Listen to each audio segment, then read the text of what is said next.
पिताजी ने कहा क्या बताया? का क्लास में, हम दोनों के क्लास में आज गणित की पढ़ाई हुई। ये कहता है कि हमारे टीचर ने 5 जोड़ 5 बराबर 10 पढ़ाया और हमारे टीचर ने 8 जोड़ 2 बराबर 10 पढ़ाया। तो जब 10 तो ठीक है, जोड़ भी ठीक है, लेकिन जब 8 जोड़ 2 बराबर 10 हो सकता है, ये 5 जोड़ 5 कैसे 10 हो सकता है? इसलिए हमने इसको कहा कि तू बेवकूफ, तेरा मास्टर भी बेवकूफ। ये भी हमको कह दिया तू भी बेवकूफ, तेरा मास्टर भी बेवकूफ। पिताजी दोनों की बात को सुना तो माता पिता का करे नालायक, तू बेवकूफ ना तेरा मास्टर बेवकूफ, तुम दोनों को पैदा करने वाला तेरा बाप ही बेवकूफ। 2 दिवसीय सत्संग समारोह के अंतिम सत्र में विराजमान धर्म प्रेमी सज्जनों तथा देवियों, सभी विचारकों के विचार और कुछ भजन अभी आप लोगों ने सुना। कल से ही विचारों की गहराई में आप डुबकी लगा रहे हैं। इस सृष्टि में कुछ भी होता है तो उसका कुछ न कुछ सारांश, कुछ न कुछ निचोड़ होता है। हम सत्संग सुनने आते हैं, धर्म में भाग लेते हैं, भक्ति करते हैं। हमारे भी मन में होता होगा कि इस सत्संग का, धर्म का, ज्ञान का, भक्ति का निचोड़ क्या है, सारांश क्या है। इसे एकदम सुलझे हुए शब्द में यदि हम कहें तो ज्ञान, भक्ति, धर्म, सत्संग इत्यादि का सारांश है हमारे जीवन की स्थिरता। हम कितना ध्यान करते हैं, हम कितना धर्म करते हैं, कितना भक्ति करते हैं, कितना ग्रंथ पाठ करते हैं, इन सब चीज का मानक मूल्यांकन एक ही बात पर हो जाता है कि हमारा मन, हमारी चित्त, हमारी वाणी कितना सहज, कितना शांत और कितना स्थिर है। हम खूब माला जपते हैं, लेकिन यदि हमारी दृष्टि स्थिर नहीं है, हमारा श्रवणेंद्रिय स्थिर नहीं है, हमारा मन स्थिर नहीं है, हमारी बुद्धि स्थिर नहीं है, तो सत्संग में बैठना बेकार, धर्म कथा सुनना बेकार, रामायण, गीता, वेद, पुराण पढ़ना बेकार।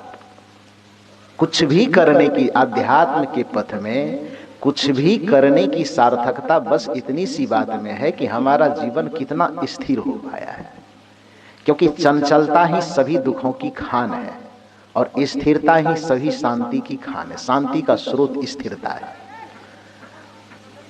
पूज्य महर्षि मेही बाबा जब संत मत की रूपरेखा तैयार कर रहे थे तो उसमें सिद्धांत में बड़ा अच्छा चीज उन्होंने लिखा जो बराबर लोग पाठ किया करते हैं। शांति स्थिरता व निश्चलता को कहते हैं, और शांति को जो प्राप्त कर लेते हैं वो संत कहलाते हैं। शांति को प्राप्त कर लेने वाला संत तो भक्त से ऊपर हो गया, संत तो ज्ञानी से ऊपर हो गया, संत तो पुण्यात्मा और धर्मात्मा से ऊपर हो गया। संत सिद्ध अवस्था का नाम संत है।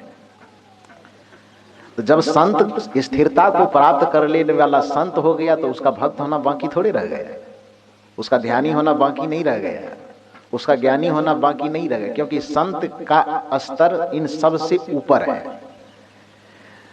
क्रम है इसका, श्रृंखलाबद्धता यही है कि सबसे पहले कोई व्यक्ति जिज्ञासु होता है। ध्यान दीजिए, सबसे पहला क्रम है जिज्ञासु। जिज्ञासु का मतलब है जानने की इच्छा रखने वाला। जिज्ञासु के बाद होता है कोई व्यक्ति साधक, साधक के बाद कोई व्यक्ति होता है साधु, और साधु के बाद कोई व्यक्ति होता है संत, संत के बाद कोई होता है गुरु, और गुरु के बाद कोई होता है सद्गुरु।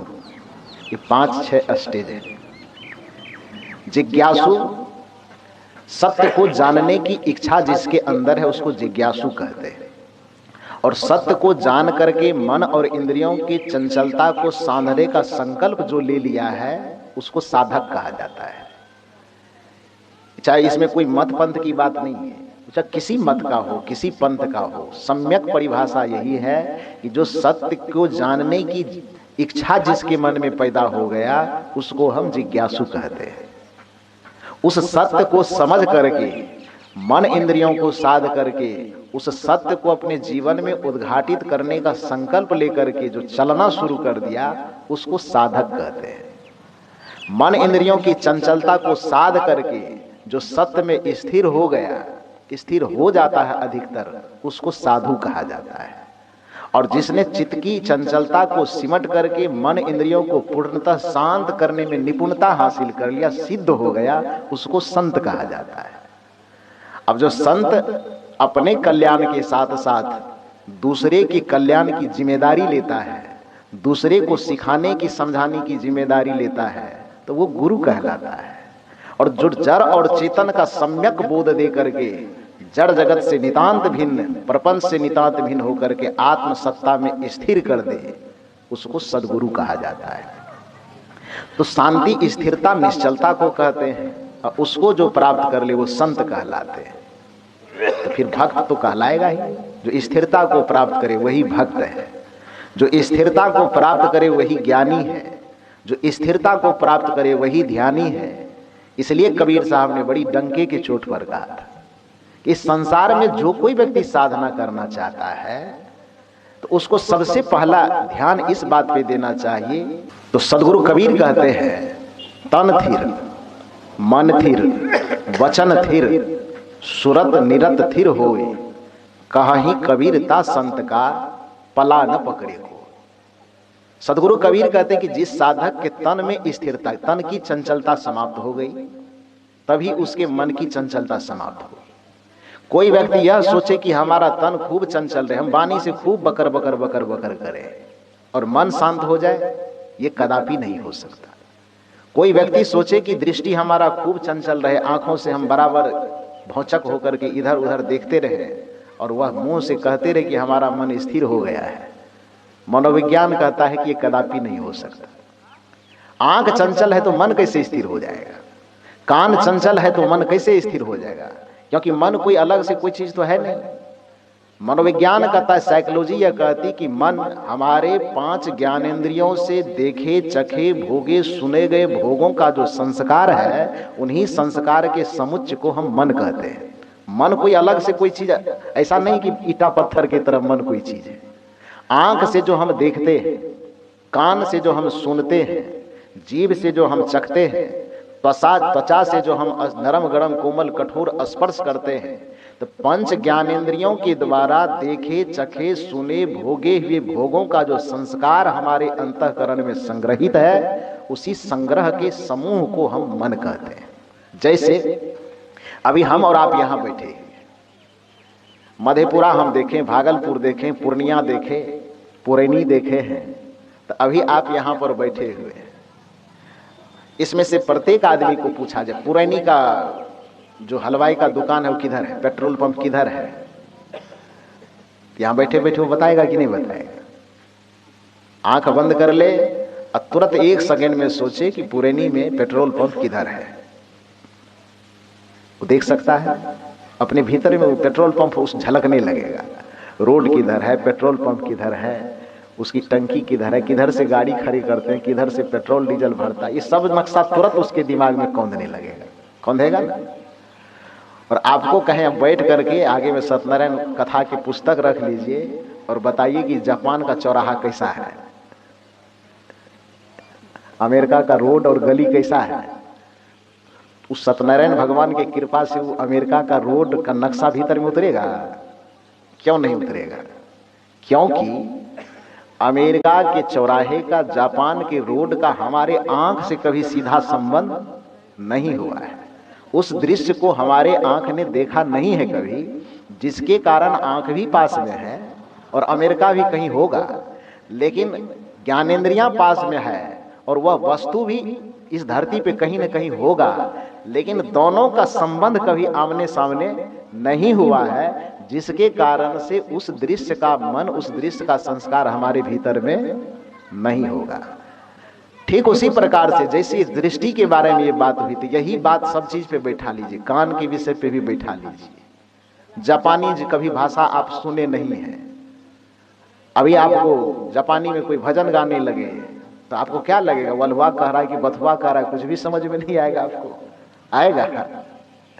जिस भाषा को आपका कान सब दिन सुनते आया है, जिस दृश्य को सब दिन आपकी आंखें देखती आई है, जिस रस को सब दिन आपका जीभ चखते आया है, उसी के संस्कारों का समुच्चय मन के रूप में आपके अंदर में विराजमान है। तो यदि मन को स्थिर आप करना चाहते हैं तो सीधी सी बात है कि पहले आपको अपनी आंखें स्थिर करनी होगी। यदि आपको मन स्थिर करना है तो आपको अपना कान स्थिर करना ही पड़ेगा। यदि आपको अपना मन स्थिर करना है तो आपको अपने जीभ, अपनी जुबान को स्थिर करना ही पड़ेगा। यही कारण है कि जो भी ध्यानी व्यक्ति होते, सबसे पहला लक्षण उसका आता है कि उसकी वाणी बहुत धीमी हो जाए, मौन हो जाता है। कबीर साहब ने भी साधक का लक्षण बताया है, संत का लक्षण, कि हरिजन हंस दशा लिए डोले, निर्मल नाम चुनी चुनी बोले। ऐसे नहीं बोलता है, निर्मल नाम माने पवित्र वाणी को चुन चुन करके बोलता है।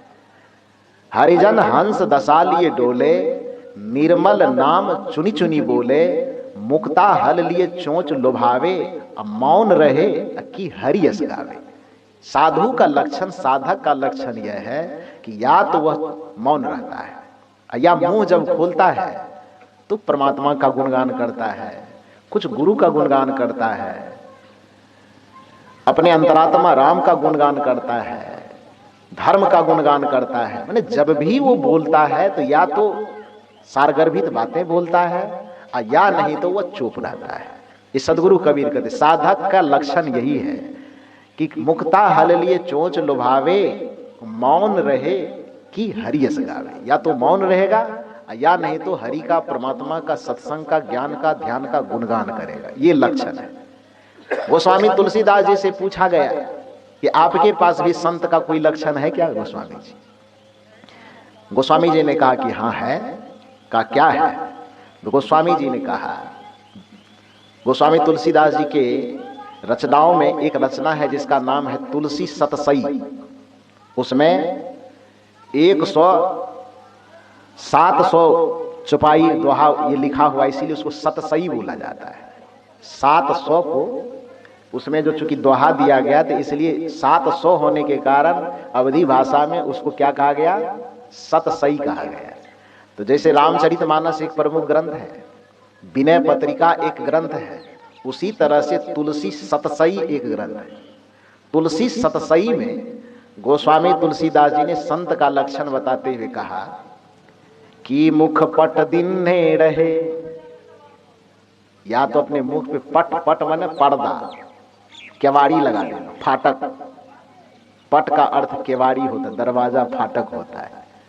गोस्वामी जी कहते हैं कि एक साधक का लक्षण यदि तुम देखना, थर्मामीटर दे रहा हूं, ये नहीं कहा कि कबीर मत वाला का दे रहा हूं थर्मामीटर, संत मत वाला का, रामानंदी मत वाला का। संत किसी मत के लिए कुछ कोई बात नहीं कहता है। ये तो दिमाग में हम और आप खुराफात बैठा लेते हैं कि फलाना मत, ये चिलाना मत, ये ढिकना मत। ये कोई मत काम नहीं देगा।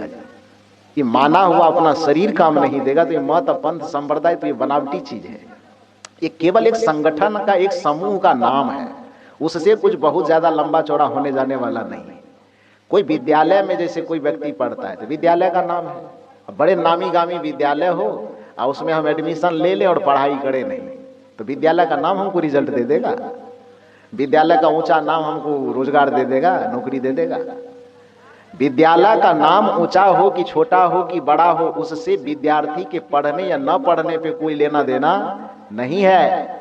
विद्यालय का नाम चाहे छोटा ही क्यों ना हो, कुछ भी नाम क्यों ना हो, लेकिन विद्यार्थी अपनी मेहनत करता है, पढ़ता है, तो वह पास करेगा, अच्छा रिजल्ट लाएगा।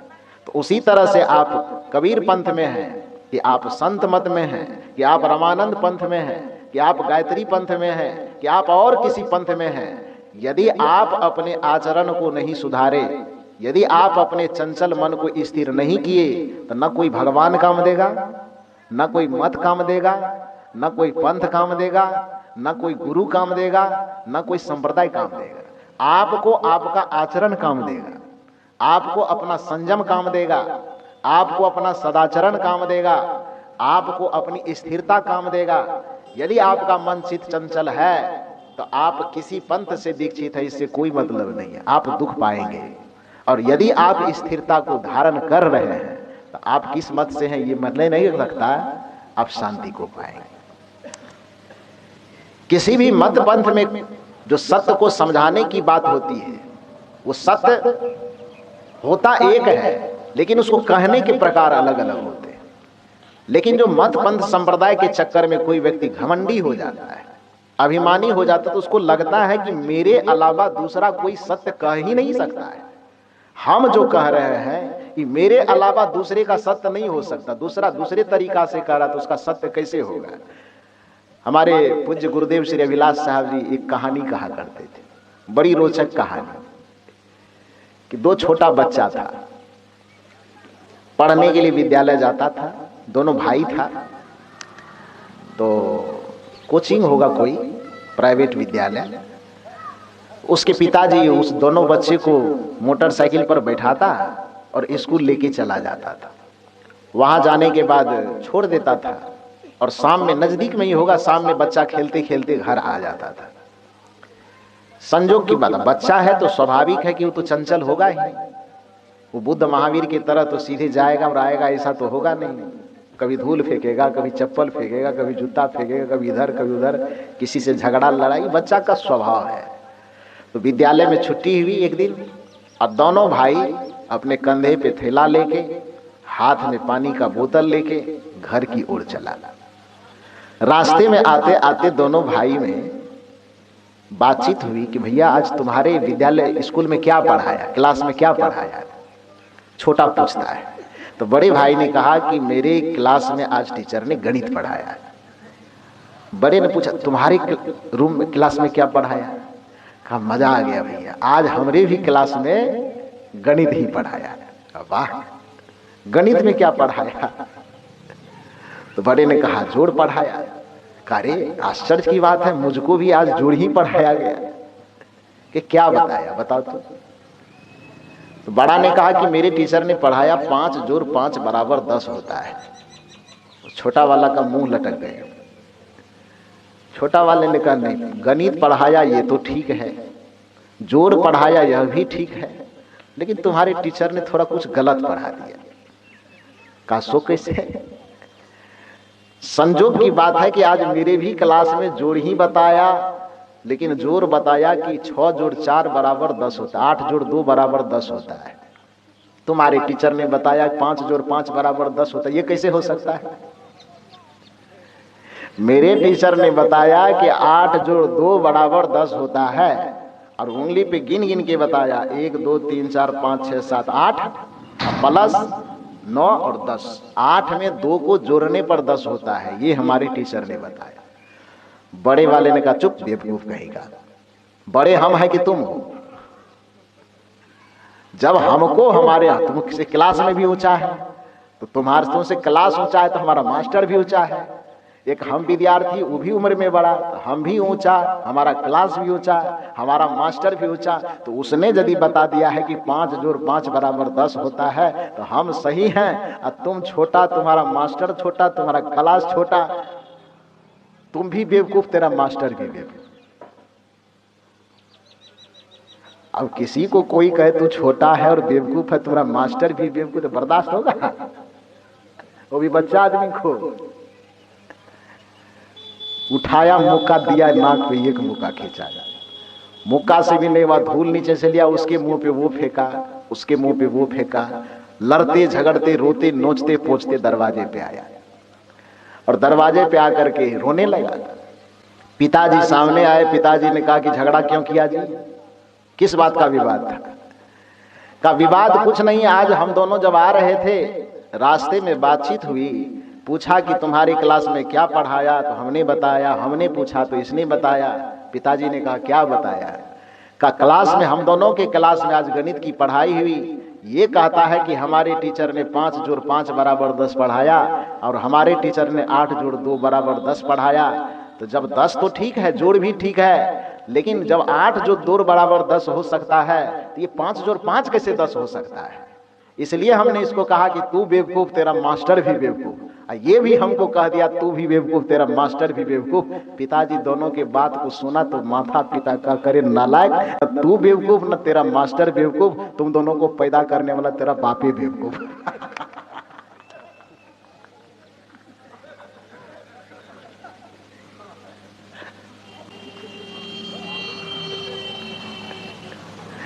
कोई बेवकूफ नहीं है।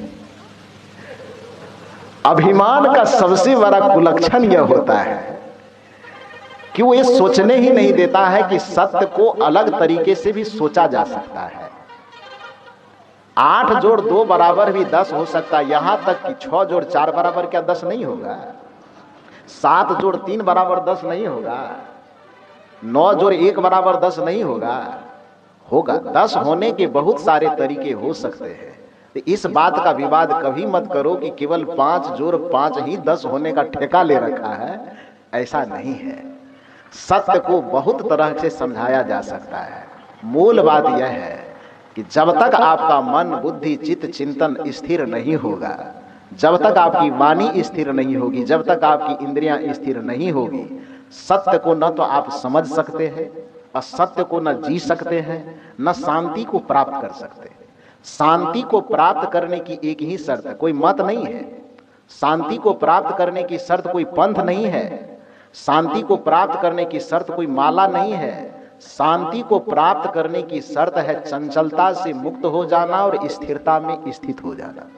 जितना जल्दी आप स्थिर होंगे उतना जल्दी आपके भीतर से शांति फूटेगा।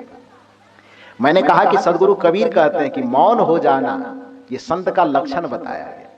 गोस्वामी तुलसीदास जी से पूछने गया लोग, तो उस समय गोस्वामी जी रामचरितमानस लिख के साइड कर दिए थे, विनय पत्रिका लिख के साइड कर दिए थे। जीवन की अंतिम अवस्था में सतसई लिख रहे थे, उसी क्रम में कोई पूछने गया होगा तो गोस्वामी जी बताते हैं कि मुख पट दिन्हे रहे। या तो व्यक्ति जो साधक होता है, जो संत होता है, उसका लक्षण क्या है कि या तो अपने मुंह पर वो पर्दा दिए रहता है, मतलब मुंह को बंद रखता है, बकड़ बकड़ नहीं करता है। कि मुख पट दिन्हे रहे यथा अर्थ भासंत। समझ रहे हैं बात को? कि मुख पट दिन्हे रहे यथा अर्थ भासंत, तुलसी या संसार में सो विचार युत संत। गोस्वामी जी कहते हैं कि विचार करने पर वही संत प्रतीत होता है। विचार करके देखने पर संत का लक्षण यही दिखाई देता है कि जो जिसको देखने के बाद यह पता चले कि या तो अपने मुख पर वो पट दिया हुआ है, केवाड़ लगा के रखा है, या नहीं तो यदि मुंह का केवाड़ खुलता है तो क्या निकलता है? यथा अर्थ भासंत, कुछ अर्थपूर्ण बातें, कुछ अच्छी बातें उसके मुंह से निकलता है। कि मुख पट दिन्हे रहे, या तो वो मुख पर पट दिया हुआ रहता है, या नहीं तो यथा अर्थ भासंत, तुलसी या संसार में सो विचार युत संत। विचार करने पर वही संत, वही साधु, वही साधक, वही भक्त दिखाई देते हैं। जिसका नियंत्रण अपनी वाणी पर नहीं है, वो गंगा में डूब के भी कहे कि हम साधना करते हैं, ध्यान हमारा खूब लगता है, वो बेकार का बकवास कर रहा है। जिसकी आंखें स्थिर नहीं है, यदि वह कहता है कि 3 घंटा हम आंख बंद करके बैठ जाते हैं, तो बकवास के अलावा कुछ नहीं। आंखें बंद करना ध्यान नहीं है। आंख तो केवल पर्दा डालना है। आंख केवल अपने बहकते हुए आंखों को रोकने का एकमात्र साधन है। लेकिन यदि आपका चित्त स्थिर नहीं हुआ है, यदि आप सहज नहीं हुए हैं, चित्त की चंचलता, मन की चंचलता को समाप्त नहीं किए हैं, तो आंख बंद करके भी बढ़िया से सिनेमा देखा जा सकता है। आंख बंद करने के बाद भी मकई के खेत को कोड़ा जा सकता है। आंख बंद करने के बावजूद भी दूसरे के फसल को चराने की योजना बन सकती है कि रात में कैसे जुगाड़ लगा गए, किस साइड से जाए कि पकड़ावे नहीं, आंख मूंद के बढ़िया सी योजना बन सकती है। तो आंख बंद करना, इसका ये अर्थ नहीं कि मैं ये नहीं कह रहा हूं कि आंख बंद ना कीजिए, फिर कोई गलत अर्थ नहीं निकाल लीजिएगा।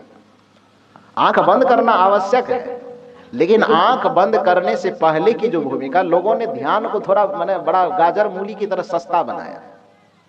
ये गाजर मूली की तरह ध्यान सस्ता नहीं है कि कोई आया उधर से खैनी रगड़ते हुए आराम से बैठ गया, आंख बंद करके सीधे ब्रह्मांड में पहुंच गए, ऐसा नहीं होता है।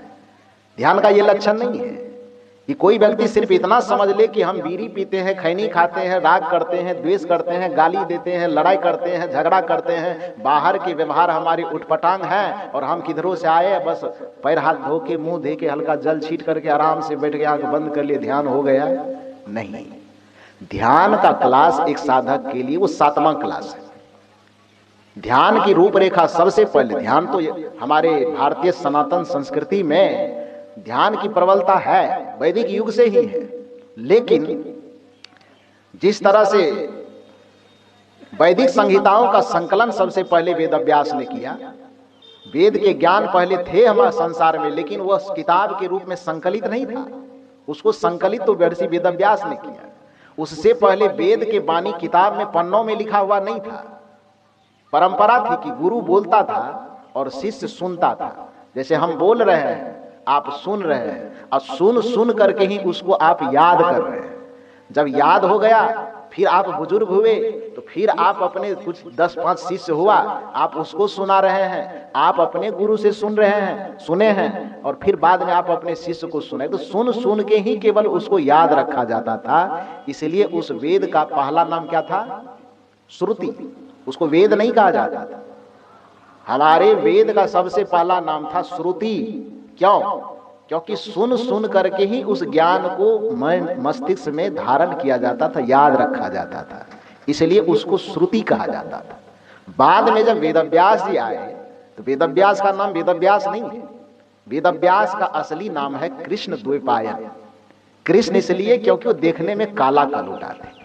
अब द्वैपायन इसीलिए कि जैसे टापू होता है, टापू समझते हैं, चारों तरफ पानी हो और बीच में एक ठो टीला हो, उसको गांव देहात की भाषा में टापू बोला जाता है।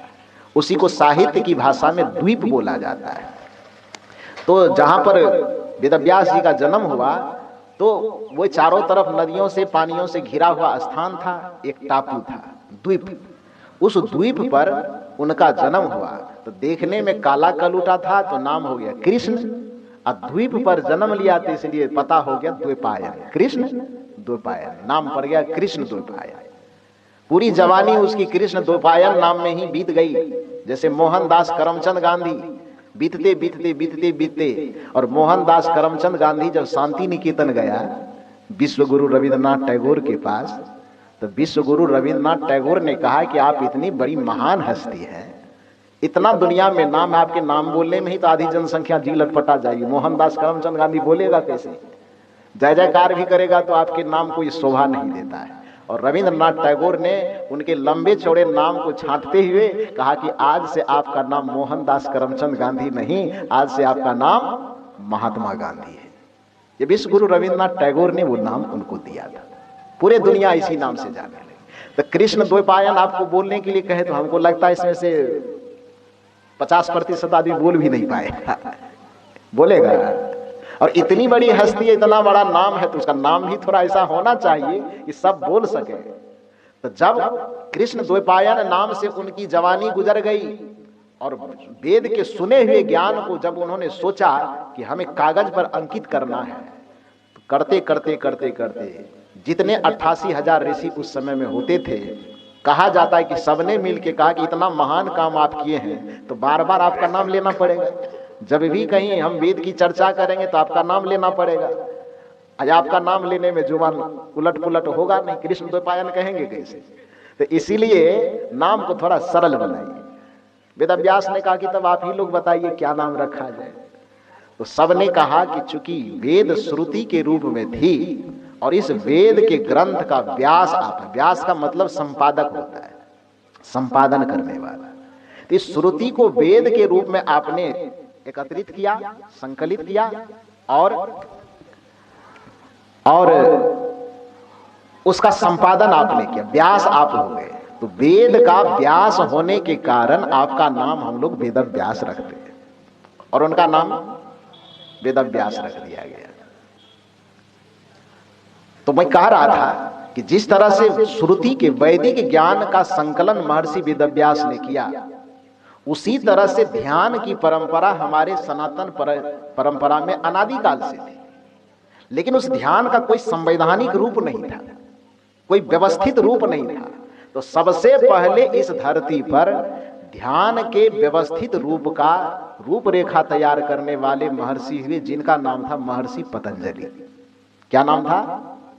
जैसे वेद के श्रुति ज्ञान को व्यवस्थित करने वाले महापुरुष का नाम वेदव्यास, उसी तरह से आध्यात्मिक ज्ञान ध्यान के पद्धति को एक जगह एकत्रित करके नया संवैधानिक रूप देने वाले व्यक्ति का क्या नाम था? महर्षि पतंजलि। महर्षि पतंजलि ने जब ध्यान की रूपरेखा तैयार की कि ध्यान कैसे करना चाहिए, कब करना चाहिए, कब आंख मूंदने की भूमिका आती है, तो उन्होंने क्लास तैयार किया। और क्लास तैयार करने में सबसे पहला चीज बताया यम, नियम, आसन, प्राणायाम, प्रत्याहार, धारणा, ध्यान और समाधि। ध्यान का नंबर क्या सीढ़ी के बाद आया है? 6 सीढ़ी पे हम चढ़ते नहीं, सीधे 7वां पे छलांग मारना चाहते हैं, तो क्या होगा हाल चाल?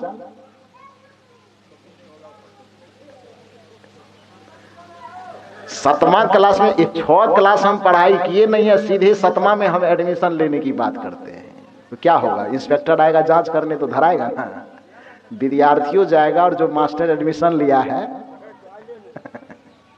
हो जाएगा कि नहीं जाएगा? यम का हम पालन नहीं करना चाहते, नियम का हम पालन नहीं करना चाहते। आसन का मतलब हुआ शरीर की स्थिरता, मन इंद्रियों की स्थिरता यम नियम में आ जाती है, पवित्रता आ जाती है। तो यम नियम आसन प्राणायाम प्रत्याहार, प्रत्याहार का मतलब देखिए सारा चीज इसी में आ जाता है।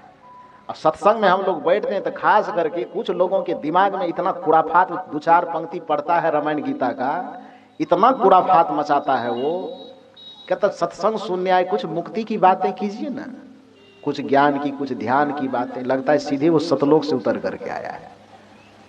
ज्ञान ध्यान और मुक्ति की बात करने आता है। सिगरेट छूटा नहीं है, जर्दा छूटा नहीं है, बीड़ी छूटा नहीं है, पान छूटा नहीं है, भाई भाई के बीच में विवाद है वो छूटा नहीं है, पति पत्नी के बीच में तनातनी है वो छूटा नहीं है, अपने बेटे के साथ बनाव नहीं है, छूटा नहीं। बेटा है तो पिता का आदर सम्मान नहीं करता है, ये छूटा नहीं। और सीधे वो बैतरनी पार होने की बात करता है। जब तक हमारे जीवन में व्यवहारिक समरसता नहीं आएगी, जिस जगह पर आप रहते हैं उस जगह पर आपस में आप प्रेम के साथ, सद्भावना के साथ नहीं रहेंगे, जब तक आपका मन और मस्तिष्क सहज और शांत नहीं होगा, जब तक आपके मन और मस्तिष्क से ईर्ष्या, द्वेष, छल, कपट, प्रपंच का परित्याग नहीं होगा, तब तक 7 जन्म तक आप आंख बंद करके बैठे रह जाएंगे, फिर भी आपसे ध्यान नहीं हो सकता है, इसकी गारंटी है। क्योंकि ध्यान का अर्थ ही है ध्यान हेयस तदत वृत्तयः। महर्षि पतंजलि ने कहा कि हृदय के वृत्तियों का शांत हो जाना ही ध्यान कहलाता है। ध्यानं निर्विषयं मनः, मन का निर्विषय हो जाना, सभी विषय से मुक्त हो जाना ही ध्यान कहलाता है। ध्यानं शून्यगतं मनः, कि ध्यान की शून्य अवस्था में पहुंच जाना, निर्विकल्प अवस्था में, सहज अवस्था में, स्थिर अवस्था में पहुंच जाना, यह ध्यान है। ध्यान की परिभाषा जिसने भी दिया, मैंने कहा कि ध्यान की संहिता जिसने तैयार की, वो पहले कहा कि यम का पालन करो, नियम का पालन करो, आसन का पालन करो। आसन बैठने में स्थिरता हो, देखने में स्थिरता हो, सोचने में स्थिरता हो, बोलने में स्थिरता हो, चलने में स्थिरता हो, ये आसन का लक्षण है। तो यम नियम आसन, चौथा है प्राणायाम, 5वां है प्रत्याहार। प्रत्याहार का अर्थ होता है, आहार का मतलब होता है किसी चीज को ग्रहण करना। अब प्रत्याहार का मतलब उसका उल्टा होता है। आहार माने लेना और प्रत्याहार माने छोड़ना, उसको प्रत्याहार कहा जाता है। आहार शब्द ही बना। अब आहार का अर्थ इतना संकुचित नहीं कि हम जो दाल भात सब्जी रोटी खाते वही आहार है। आहार का लोग संकुचित अर्थ इतना जानता है कि माने जो हम थाली में परोसे और उठा करके मुंह में लिए तो उसको क्या कहते हैं? आहार कहते हैं। लेकिन आहार का जो सम्यक अर्थ करेंगे, मैंने रात में भी कहा था कि दुनिया के जितने सारे शब्द बनते हैं, सभी शब्दों के अर्थ उसके गर्भ में छिपा हुआ होता है। तो संस्कृत में जो आहार शब्द बना, ह्री धातु में आंग उपसर्ग का जब संयोग होता है तो आहार शब्द की निष्पत्ति होती है, जिसका अर्थ होता है बाहर से चीजों को आहरण करना, अपने अंदर में खींचना। भोजन को आहार इसलिए कहा गया कि थाली से उठा करके उसे क्या करते हैं? हम अंदर देते हैं। तो जैसे थाली में से उठा करके जो मुंह के अंदर लिया गया तो वो आहार है, उसी तरह से आंख से देख करके जिस रूप को ग्रहण किया गया उसको भी आहार कहा जाता है। कान से सुन करके जिस शब्द को अंदर के आहरण करना माने खींचना, जो बाहर से शब्द को कान के द्वारा हम खींचते हैं तो वो कान का आहार हो रहा है, नहीं कान का भोजन हो रहा है। आंख के द्वारा हम जो रूप को खींच करके अंदर लेते हैं वो आंख से रूप का आहरण हो रहा है, अर्थात आंख का भोजन हो रहा है। जीभ के द्वारा जिन रसों को चख करके हम अंदर लेते हैं, रस का स्वाद लेते हैं, वो रसाहार हो रहा है।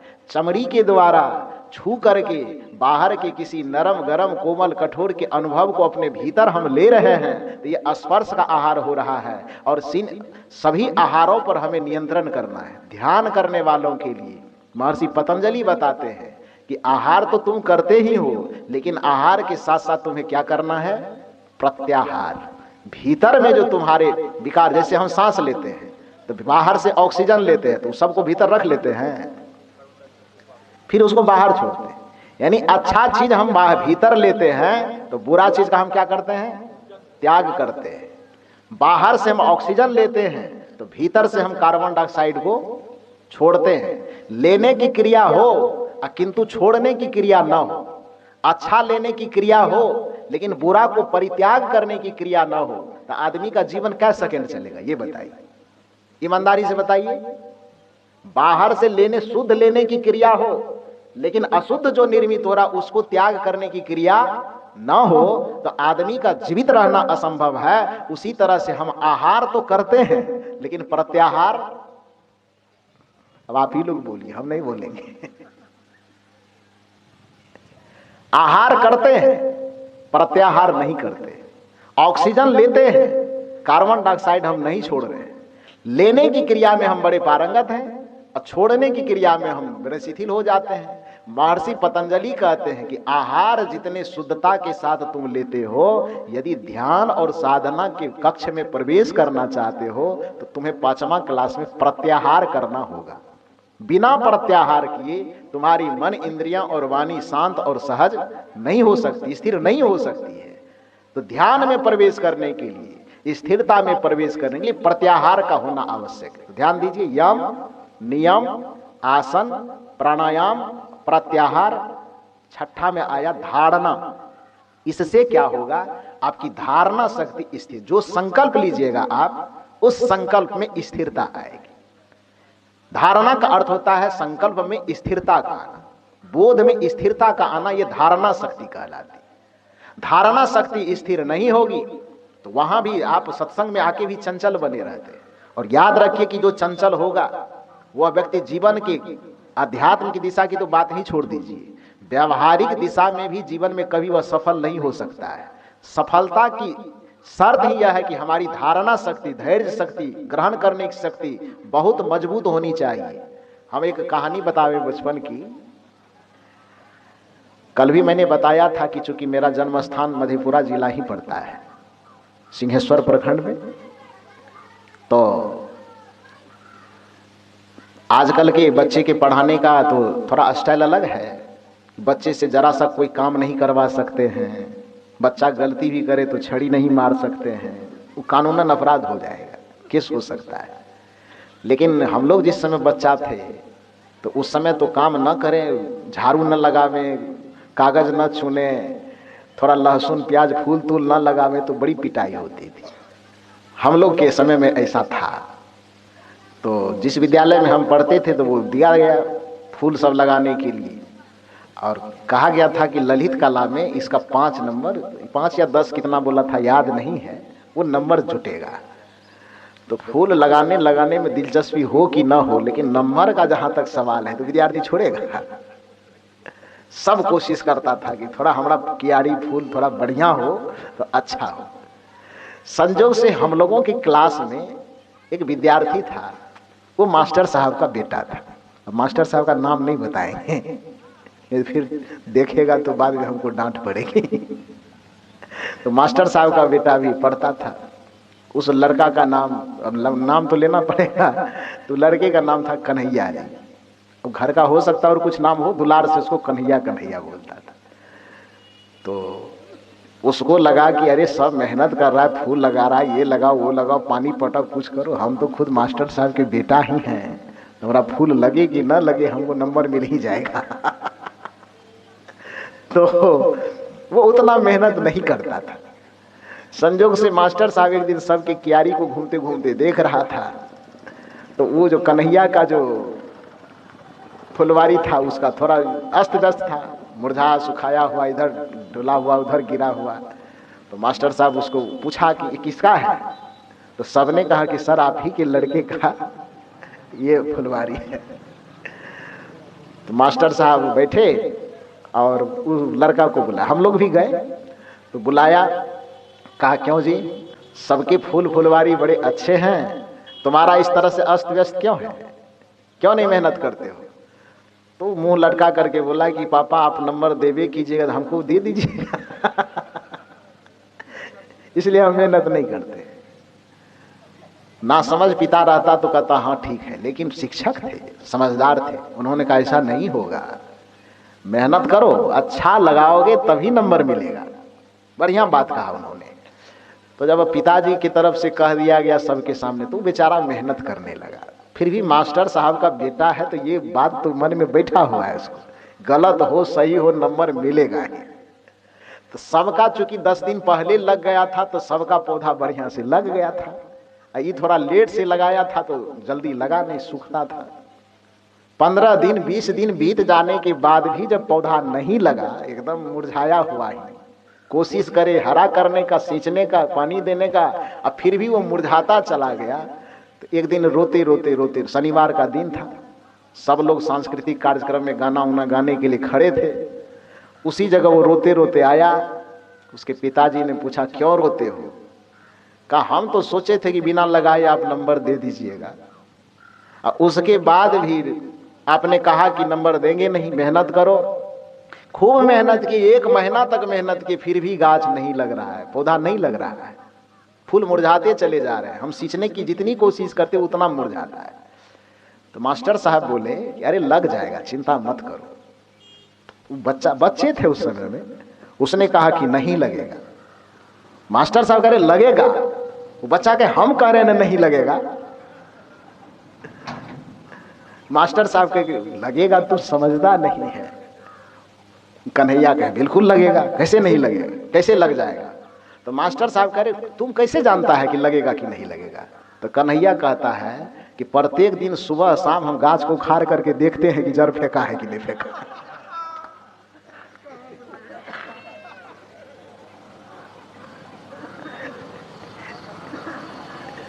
मास्टर साहब को कहा आपको कैसे पता चल जाएगा?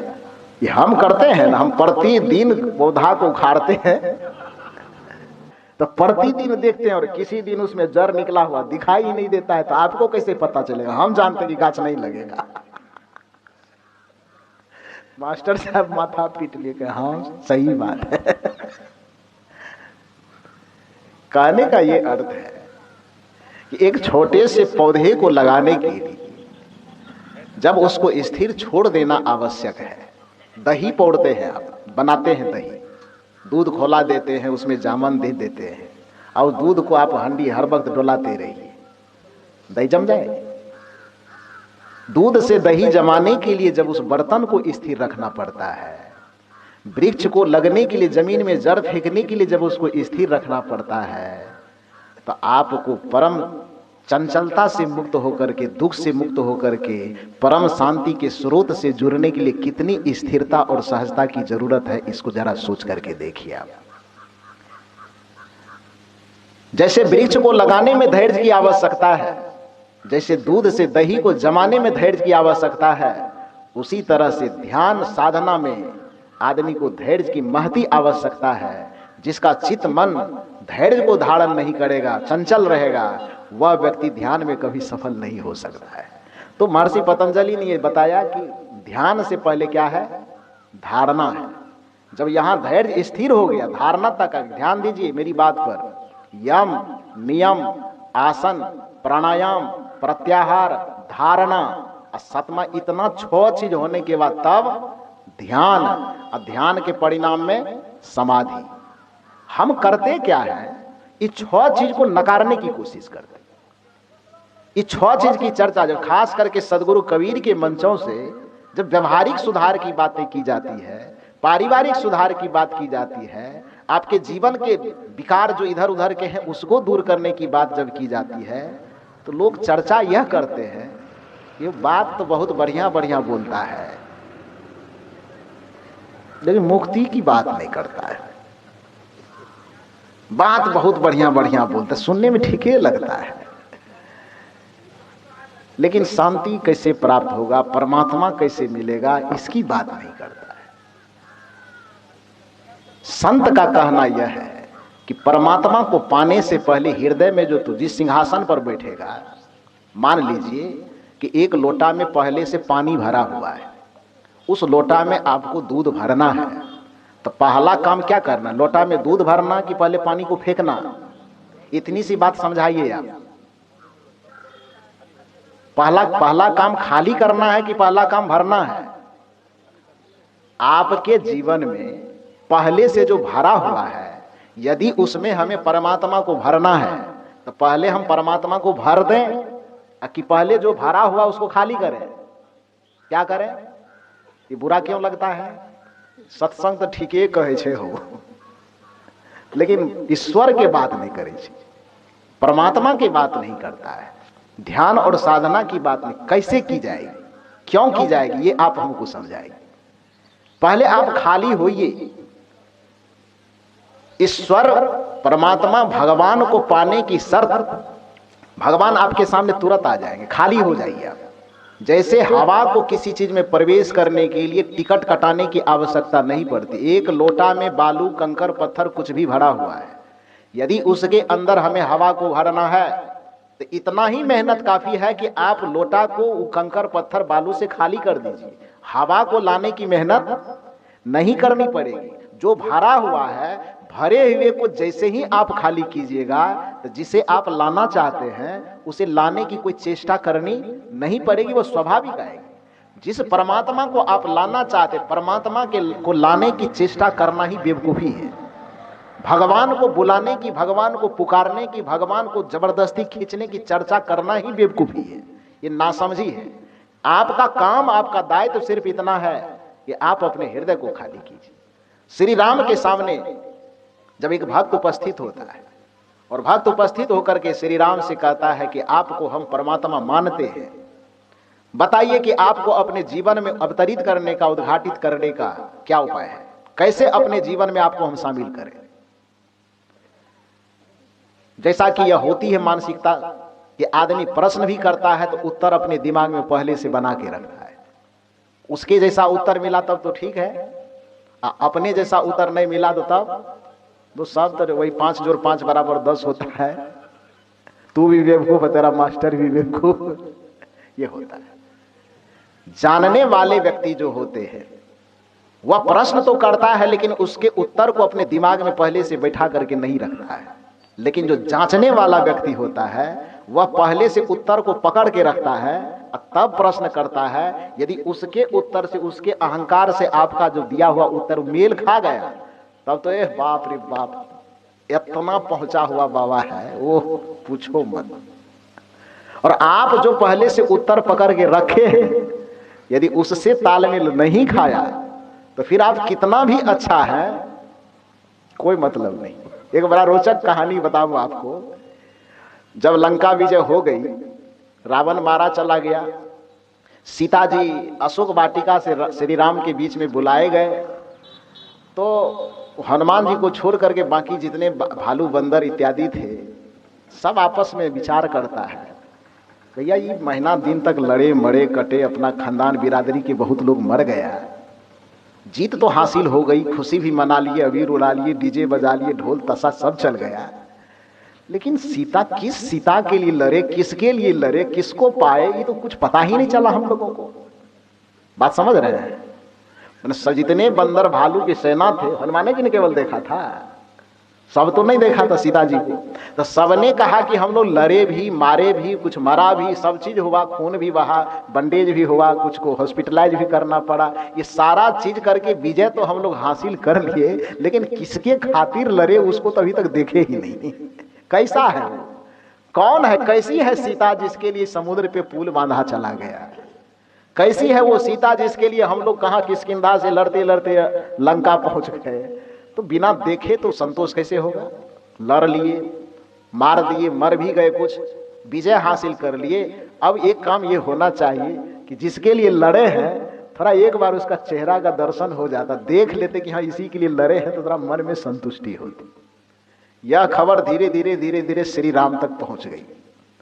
श्री राम ने कहा कोई बात नहीं, बच्चे अपने माता को देखना चाहे अधिकार है, देखना चाहिए ही, और उनका तो हक बनता है क्योंकि उनको हासिल करने के लिए लड़ाई किया है। वो तो सही तो कह रहा है कि जिनके लिए हम लड़े हैं, कटे हैं, मरे, वो है कैसा, उनको देखना चाहिए।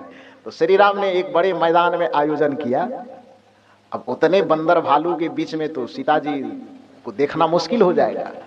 तो क्या किया, तो एक पत्थर, ऊंचा पत्थर रखा, उस पे सीता जी को खड़ा कर दिया गया और चारों तरफ से बंदर भालू को उस मैदान में भेज दिया कि जाके छू के टटोल के जैसे भी देखना हो, चेहरा देखना हो, कि उसको छूना हो, कि दुलार करना हो, कि स्नेह करना हो, कि फूल चढ़ाना हो, कि पैर छूना हो, जिस तरह से आपको संतुष्टि मिले आप जाइए और संतुष्ट हो जाइए। अपने मन को ये समझा दीजिए कि इसी के खातिर हम लड़ाई किए थे।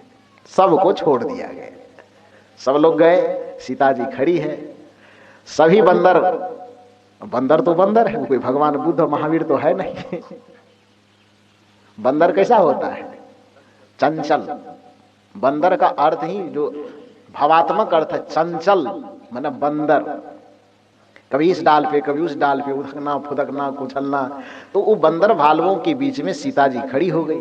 तो चंचल स्वभाव, एक तो खुशी है, ऐसे उछलने का मौका है, और दूसरा ऊपर से वो बंदर है। तो एक तो ऐसे चंचल, नीम करेला ऐसे तीता, और चढ़ गया नीम के ऊपर में, तो उसका क्या हाल होगा? एक तो चंचल होने का माहौल है, खुशी का माहौल, अबीर उड़ाने का माहौल, और सबसे दूसरा माहौल है कि खुद चंचल है, स्वभाव से चंचल है। तो उछल कूद करे इधर उधर, कभी पैर छुए, कभी कपड़ा छुए, कभी ये करे कभी वो करे। अब बढ़िया से 2 4 5 मिनट 10 मिनट में जब सब कोई देख लिया, देख लेने के बाद आपस में आया, लेकिन सबका मुंह लटका हुआ था। तो हनुमान जी, सब बानरों के सरदार, वो आए। उसने सभी बंदरों से कहा कि पहले आप लोगों का मुंह लटका हुआ था तो ये बात समझ में आ रही थी, कारण आपने बताया कि जिसके लिए लड़े कटे मरे उसको दिखाए नहीं, तो मुंह लटका नहीं रहेगा तो क्या होगा।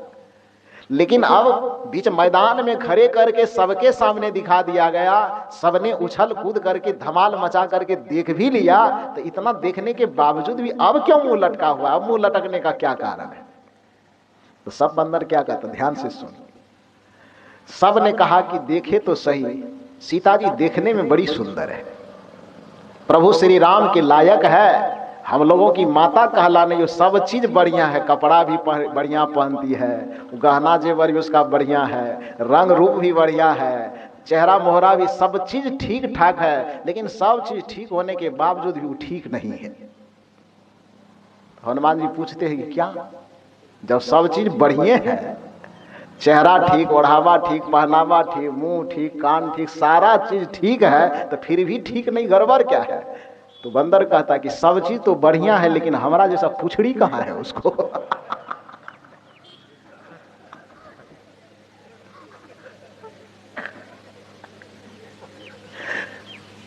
मुंह ठीक, कान ठीक, आंख ठीक, नाक ठीक, पैर ठीक, चेहरा ओढ़ावा पहनावा सब ठीक, लेकिन सुंदरता तो हम लोग के बनरिया को देखते हैं, बंदर हमरा पुछड़ी तो बनरिया को भी पुछड़ी, तो सुंदरता का प्रतीक तो ये पुछड़ी है।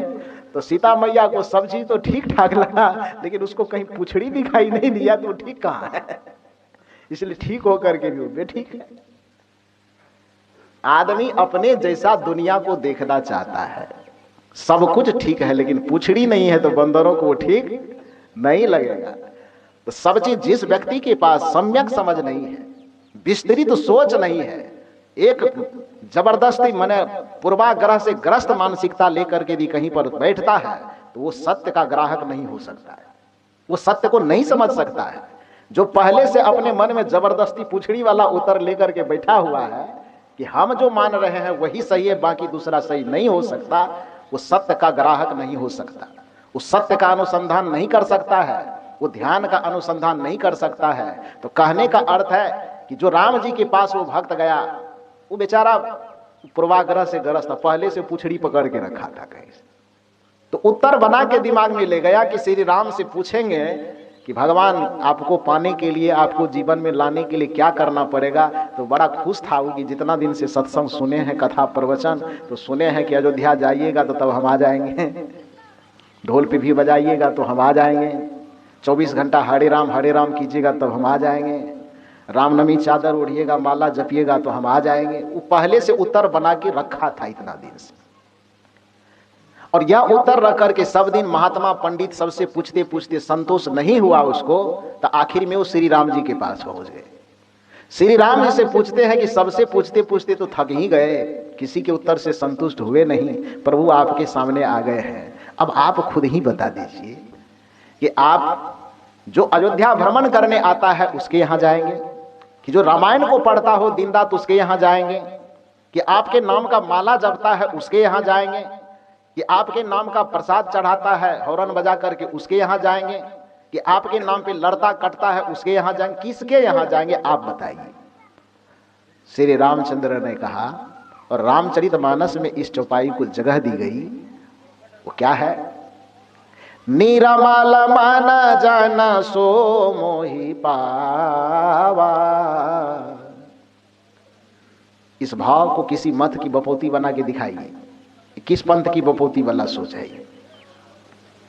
निर्मल मन जन सो मोहि पावा, ये किसी मंत्र के मत के ठेकेदारी में है, ये कोई पंथ के, कबीर मत की, रामानंदी मत, संत मत की, फलाना की, चिलाना की, कोई तीसरा चौथा।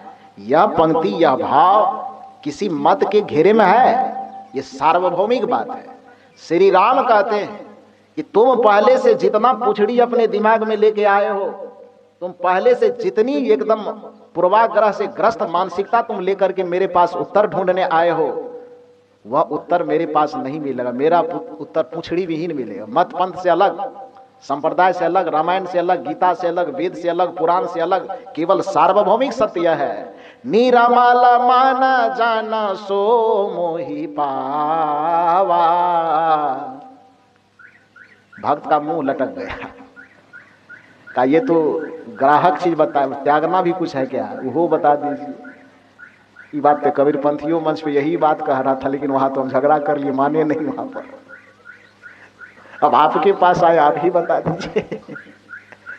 क्योंकि कबीर साहब के पास गए तो कबीर साहब पहले के, मैं यही बात रात में भी बार बार कह रहा था कि कबीर का सत्य दुनिया के सार्वभौमिक सत्य से अलग नहीं है, लेकिन सदगुरु कबीर के पहले, सदगुरु कबीर के नाम से पहले से हमारे दिमाग में नकारात्मकता भरी हुई है, इतना निगेटिविटी भरी हुई है कि हम सोचते हैं कि कबीर जो कार्य ठीक नहीं हो सकता है।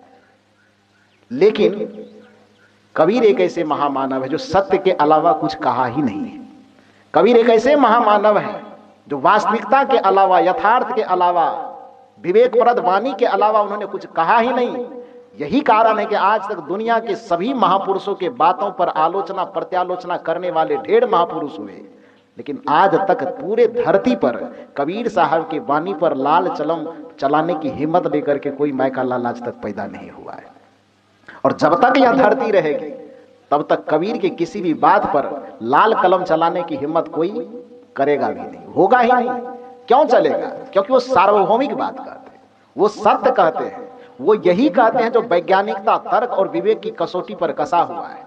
तो कबीर साहब जब पहले लोगों को समझाते थे कि परमात्मा को, भगवान को यदि जीवन में धारण करना हो या भगवान को अपने पीछे पीछे चलाना हो तो इतना काम करो, कबीरा मन निर्मल भया जैसे गंगा नीर, पीछे पीछे हरि फिरे कहत कबीर कबीर।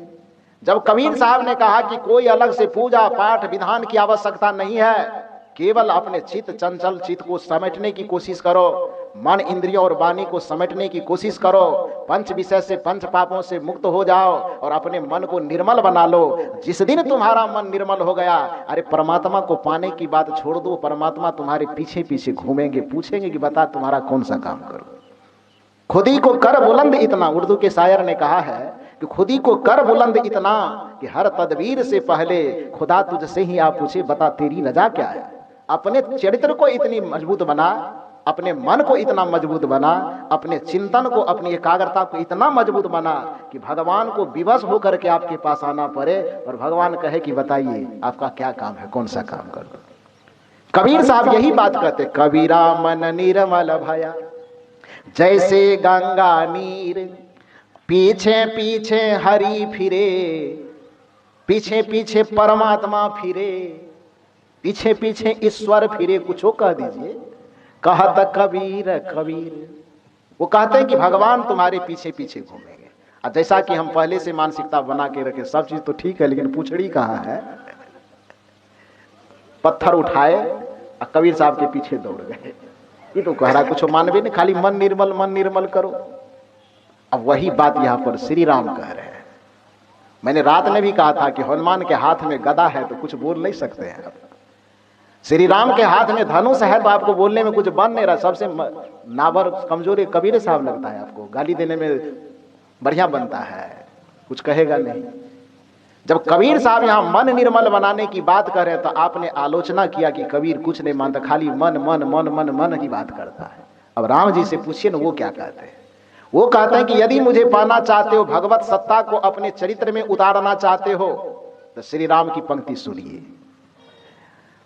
निरमल मन जन सो मोहि पावा, मोहि कपट छल छिद्र न भावा। श्री राम की इस पंक्ति में और कबीर साहब की उस पंक्ति में, दोनों में आप अंतर करके बताइए तो क्या अंतर कर सकते हैं। कबीरा मन निर्मल भया जैसे गंगा नीर, अब पीछे पीछे हरि फिरे कहत कबीर कबीर। इस वाणी को ले लीजिए और श्री राम की शर्त सुन लीजिए कि निर्मल मन जन सो मोहि पावा, अब मोहि कपट छल छिद्र न भावा। भगवान को पाने का जो तरीका कबीर ने बताया और भगवान को पाने का तरीका जो श्री राम ने बताया, ये दोनों में अंतर करके आप बताइए। कर सकते हैं क्या? ये कर सकते हैं आप? नहीं कर सकते। तो श्री राम वाला तरीका में आप माला फेंकते हैं और कबीर वही बात कर रहा था, भाला लेके क्यों दौड़ते हैं उसके पीछे? क्या बिगाड़ा है? मकई का खेत जोता है क्या आप खाओ? क्यों कहते हैं कि वो कुछ नहीं मानता है? दुनिया के जो भी आध्यात्मिक चिंतक होंगे, तुलसी हो, सूर हो, महावीर हो, बुद्ध हो, कबीर हो, उस सब का चिंतन आकर के अंततः वही टिकेगा कि मन के विकार को खत्म करो, चित्त के विकार को खत्म करो, बुद्धि के विकार को खत्म करो, अपने जीवन के विषय और विकार को खत्म करो। तो निरमल मन जान, भगवान का दावा है कि सो मोहि पावा, वह मुझे पाएगा। फिर दूसरा प्रश्न हुआ कि यदि कोई बढ़िया से रामनवमी चादर ओढ़ता हो, भजन करता हो, माला जपता हो, ग्रंथ पाठ करता हो, उसको नहीं पाए मिलेंगे? तो उसने कहा कि ये काम भी करे लेकिन मन निर्मल हो तब। लेकिन इतना काम करने के बावजूद भी यदि उसके हृदय में, मन में, बुद्धि में छल कपट ईर्ष्या परपंच विकार भरे होंगे तो क्या होगा? तो क्या होगा? निर्मल मन जन सो मोहि पावा, मोहि कपट छल छिद्र न भावा। चाहे वो कितना बड़ा भक्त हो, कितना बड़ा ज्ञानी, कितना बड़ा ध्यान, कितना बड़ा ग्रंथ पाठ करने वाला हो, लेकिन यदि उसके जीवन में, हृदय में, मन में छल कपट परपंच ईर्ष्या द्वेष भरा हुआ होगा तो वो मोहि नहीं भावा, वो मुझे अच्छा नहीं लगता है। और जो अच्छा ही नहीं लगेगा तो मुझे पाएगा कैसे? अच्छा लगने के लिए हृदय को इन सारे दोषों से मुक्त करना होगा, मन को इन सारे विषयों से मुक्त करना होगा, और मन इंद्रियों को विषय से प्रपंच से मुक्त करने का जो तरीका है वह तरीका है अपने चित्त को स्थिर करने का तरीका। इसीलिए मैंने कहा कि आप किस मत से जुड़े हुए हैं, किस पंथ से जुड़े हुए, मत पंथ का घमंड मत कीजिए। कोई घमंड, ये शरीर का घमंड काम नहीं देगा। जो शरीर आप माँ के गर्भ से लेके आए थे, 60 वर्ष 70 वर्ष 80 वर्ष तक साथ में रखिएगा, ये शरीर आपको काम नहीं देगा। तो ये कुछ दिन से जो कोई मत कोई पंथ अपने नाम से जोड़ लिए वो काम देगा? वो काम नहीं देगा।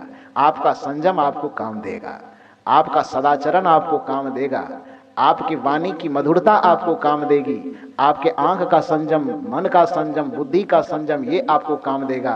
तो मैंने कहा यदि कोई भक्त होता है, यदि कोई साधक होता है, यदि कोई सत्संगी होता है, तो पूछ सकता है कि हम इतना काम जो भक्ति कर रहे हैं तो उसका सारांश क्या है, हम सत्संग कर रहे हैं तो उसका सारांश क्या है, हम ध्यान कर रहे हैं तो उसका सारांश क्या है, हम ज्ञान में जीवन जी रहे हैं तो उसका सारांश क्या है। तो ज्ञान, भक्ति, त्याग, वैराग्य सबका सारांश यही है कि आप अपने चित्त की चंचलता, मन की चंचलता, तन की चंचलता को शांत कीजिए, चंचलता खत्म करके स्थिरता को धारण कीजिए।